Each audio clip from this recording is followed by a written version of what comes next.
Remember when DokeV completely stole the internet with its Gamescom trailer? Giant bosses, skateboards, bicycles, and monster collecting, and one of the most colorful open worlds we've ever seen. And then it disappeared.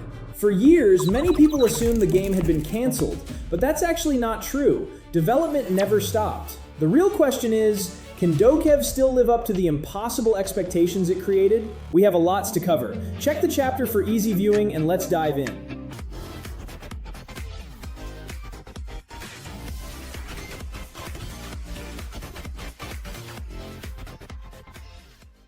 If you don't know, DokeV is an open-world, creature-collecting action game from Pearl Abyss, the developers behind Black Desert Online.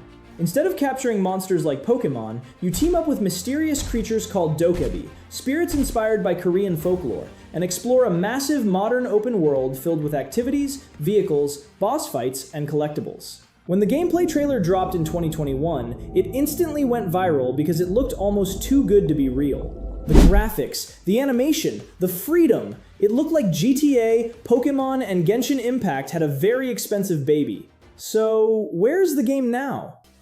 Here's what we actually know. Pearl Abyss shifted its entire focus toward finishing Crimson Desert first. Because of that, DokeV moved into the background for several years. In late 2024, the company confirmed that DokeV would release no earlier than around 18 months after Crimson Desert, effectively pushing expectations to 2027 or later. That's disappointing. But honestly, it's also understandable. Crimson Desert is Pearl Abyss's biggest project ever. Once it launches, a much larger portion of the studio can shift onto DokeV. That means the long silence doesn't necessarily mean the project is in trouble. It mostly means priorities changed. Now, here's where we connect the dots.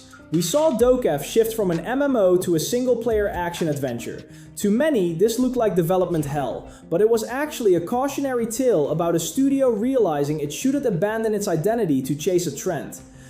The lesson was expensive, but it was learned. By moving away from the MMO structure, they are going back to what they know best. Focused, high-fidelity action, using the engine knowledge and architecture they've already built for Crimson Desert.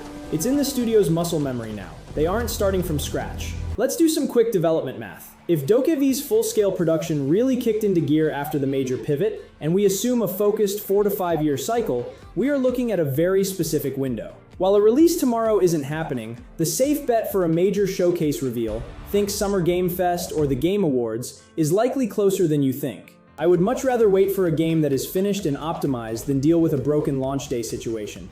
We are not going over that again. Here's a detail that flew under the radar. While we haven't seen DokeV trailers, the brain trust at Pearl Abyss hasn't been idle. They've been keeping it warm in the oven by refining their proprietary engine on other projects. This means the DNA of DokeV, the gadgets, the movement, the world building, is being perfected by the same senior programmers and artists who blew our minds in 2021. A studio that just got humbled by a long delay often goes back to work quietly on what they do best before they swing for the fences again.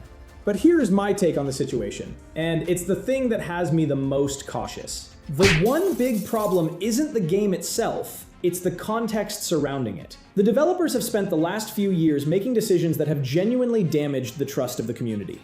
A corporate quote about a returning franchise is exactly what we needed to hear, but a quote is not a game. We won't truly know if they've learned their lesson until we see a handcrafted, story-driven gameplay reveal. They spent their trust credits on the long silence, and now they have to rebuild it from the ground up.